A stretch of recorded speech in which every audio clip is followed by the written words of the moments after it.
Hi friends, this is Uday. Sankranti పండుగ వస్తుంది. సంక్రాంతి పండుగ స్పెషల్ ఏంటంటే పిండి వంటలు, సినిమాలు, కోడి పందాలు. మరి ఆ పిండి వంటలల్లా మనం ఎన్నో పిండి వంటలు చేసుకుంటాం. అప్పాలు చేసుకుంటాం, మురుకులు చేసుకుంటాం, ఎన్నో చేసుకుంటాం. మరి ఆ చేసుకున్న మురుకులు ఎలా తినాలి అనే వ్లాగ్ ఇప్పుడు చేస్తున్నాను. మన ఇంట్లో మన అమ్మ కావచ్చు, మన చెల్లె కావచ్చు, ఎవరన్నా మన భార్య కావచ్చు, ఎవరన్నా కావచ్చు, మురుకులు చేస్తాం. మరి ఆ మురుకులని ఎట్లా చేస్తారు? ఇట్లా చేసిన ఈ మురుకులని ఇట్లా సుంచుకొని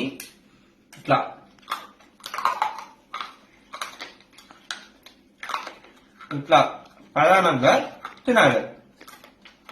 ఇట్లా కూడా తినచ్చు, ప్లేట్ పెట్టుకుని ఇట్లా కూడా తినచ్చు. ఎక్కువ తింటే మనకు బాత్రూమ్ కూడా బయలు పెట్టే అవకాశం పెట్టినా సరే. ఇవి మరి తినేటప్పుడు మన దగ్గర మందు బాటిల్ ఉందనుకో ఇంకా కిక్కు వేరే ఉంటది. మందు దానోళ్ళు ఛాయ్ అవుతాం కదా, ఛాయ్ వేసుకొని తింటే ఇవి కొంచెం దొడ్డు ఉంటాయి కదా, కొంచెం సన్న అవుతాయి. అప్పుడు ఇంకా మంచిగా సన్నగా స్మూత్ గా నమ్మనట్టు. లేకపోతే ఇంత దొడ్డు ఉందనుకో ఇట్లా నమ్మడానికి కష్టపడుతున్నాం.